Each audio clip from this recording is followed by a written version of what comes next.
guys, my name is Landon. Today I'm bringing you guys another video. Today we're going to talk about is actually the UMG Cali 2015 recap. And be bringing you guys like my final placings, not like my predictions because obviously the predictions are over, but just bringing you guys my favorite moments and just giving you guys overall the recap from UMG Cali. A lot of stuff happened, a lot of crazy moments went down, and I'm definitely excited to be making this video. I think this might be one of my better videos that I've actually made, so definitely gonna be pretty interesting. Hopefully you guys stay tuned for the whole thing. I'll see you guys in just a second. Let's get ready to go. Let's just go. But before we do anything else, let's go ahead and start with the top 8 placings, which are starting from 7th through 8th. We actually have VVV Gaming and Rise Nation. Coming in 5th through 6th was actually Elevate Injustice. Coming in 4th came Envy. Coming in 3rd was none other than Enigma 6. We'll definitely be talking about them. Coming in 2nd came FaZe, and in 1st was none other than Optic Gaming. Optic Gaming getting that 3-peat. We'll be talking about Crim in just a little bit about what this tournament actually meant to him. But what I'm going to be doing is kind of going over each little tab of how these teams did, kind of talk about their overall tournament run, and overall just give kind of like a big description on how they did. Now, starting off with one of the lower teams that actually were in this tournament was actually Optic Nation. Optic Nation ended up placing 17th through 20th, kind of with a lot of the open bracket teams and a lot of the teams that actually made it through the open bracket. And honestly, Optic Nation just did not have a great tournament. They didn't even win a single map in their pool. I think they won one series, then ended up losing to Rise. I believe it was 3-1. So overall, Optic Nation definitely did not have the tournament that they wanted. Coming off a pretty good placing at Gfinity, I thought that they might have a better placing than this. However, man, I think it's just time. I think it's time that this Optic Nation roster just takes a step back and they kind of rebuild. You know, a lot of teams technically try to do that, not talking about Call of Duty, but just in others' perspectives of things. Teams will often realize, you know, this team just isn't working. Let's just start over. Let's just start anew. And I feel like this Optic Nation team definitely needs to try to do this. Imbo's, Killa, Ricky, and Miracles. Great lineup. I love all of those guys. I think they have some really good chemistry together. It's just not working. This Optic Nation team hasn't worked for a long time.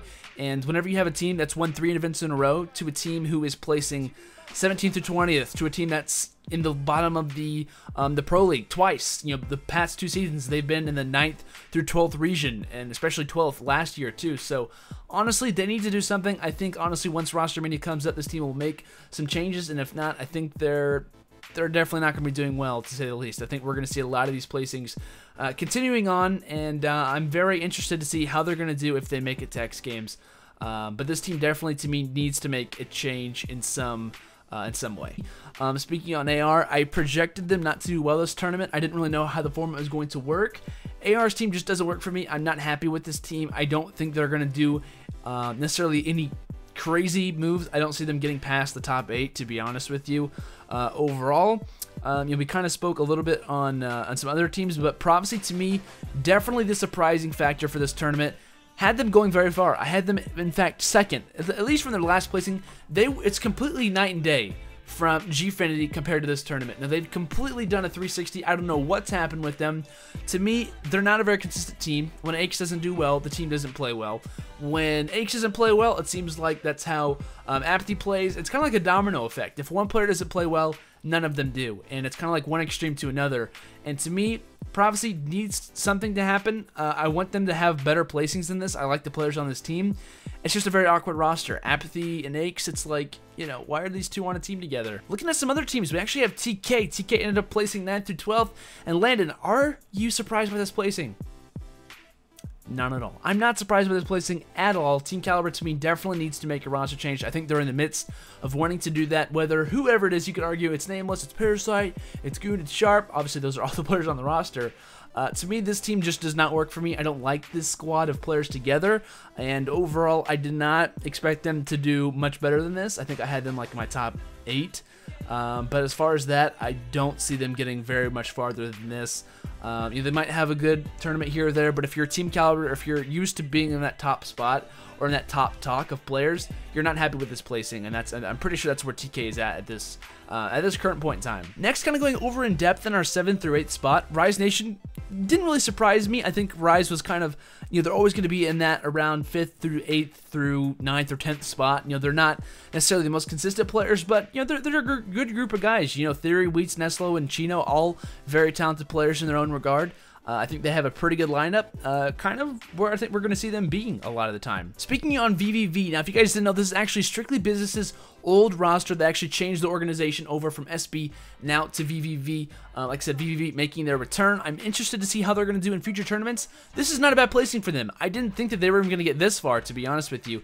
And for them to get 7th through 8th, it's kind of a little bit of a boost for them. I'm not going to lie. I'm pretty impressed with their overall roster. I thought Twiz had a great event. I think John definitely showed some slaying ability from him. But looking at some other teams, 5th through 6th, we had Elevate and Justice. Justice kind of surprised me. I didn't think that they were going to get that far, but they ended up doing that. Elevate showed up, man. They definitely showed up. Temp, my dude Temp.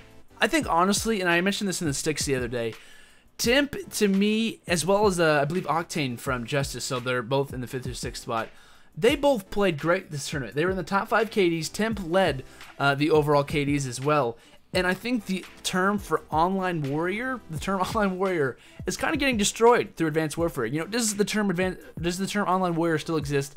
Yes. But I think players thinking that just because they're good in the Pro League means that they're not good on LAN is kind of getting diminished a little bit. You're seeing Temp, who was great in the Pro League, do well at events. He was considered an online warrior. Octane, for instance, considered an online warrior, does great on LAN. Huke, for instance,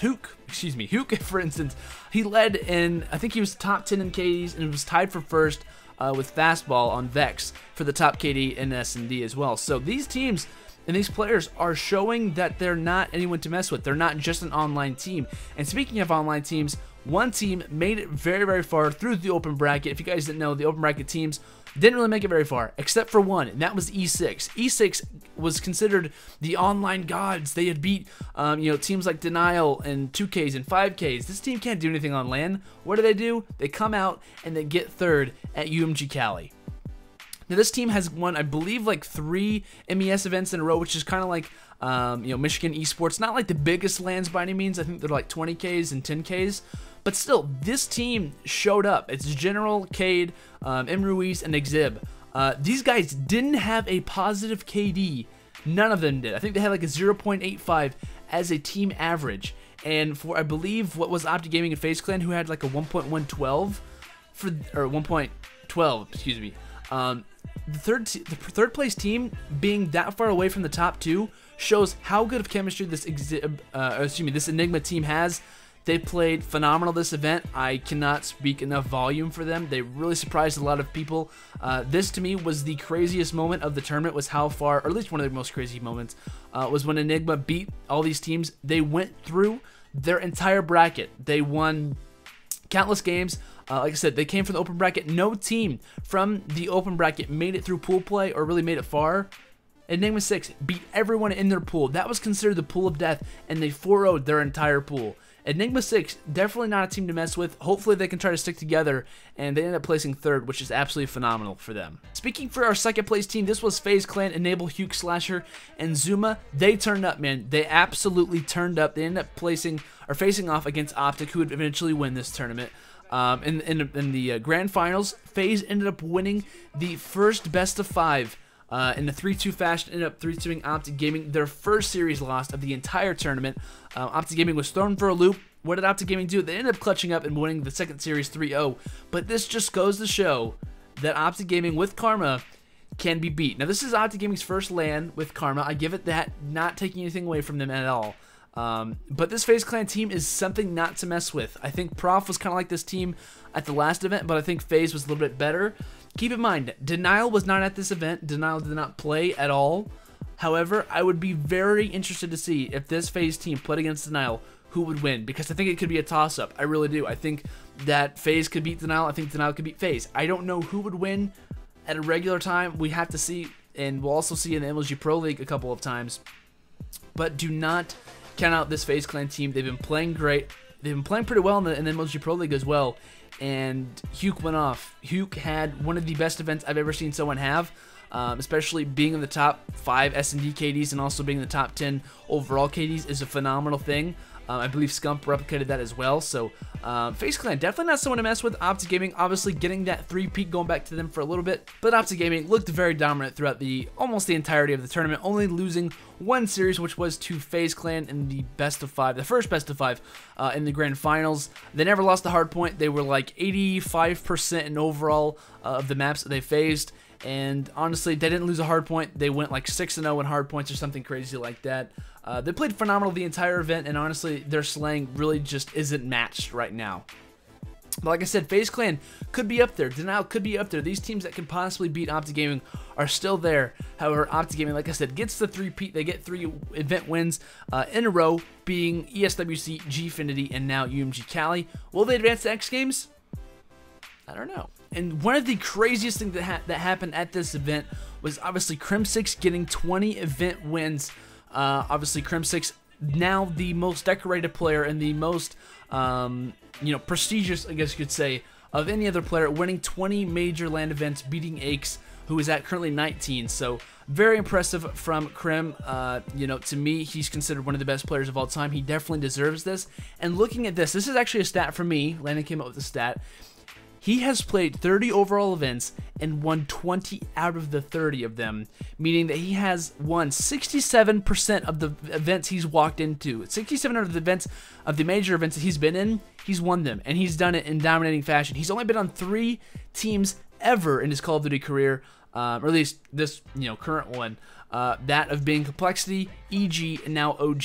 People could argue, and I've seen a lot of people in my tweets mention this, he's been on the most dominating teams. There's no surprise, Crim6, this isn't that hard. If you're on the top teams, you're obviously going to be good at the game, and you're going to have this amount of wins. Crim6 made those top teams to get, kind of argue with that. Had it not been for Crim6 being on those teams, they would have not been that dominant. Crim6, to me, one of the best players, if not the best player in Call of Duty history. I'm not saying that he is, I'm saying he's in that argument, and you can't deny that.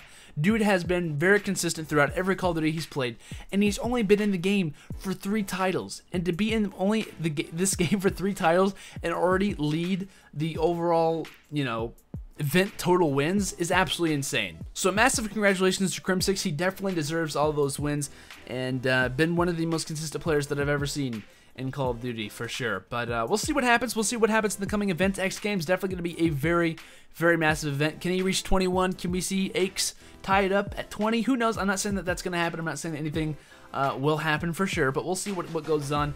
But yeah, that's really been about it for this recap. Hopefully you guys enjoyed.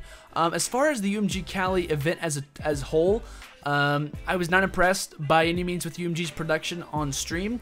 As far as live, I heard it was great. I heard it was a pretty good venue. It was pretty close, pretty compact, but regardless of that, was a pretty good event. Online, would have rated about a D. It was not very good. Constantly having wrong player cards, having wrong, tournament maps, having just wrong graphics and whatnot. Having the stream go down at random times.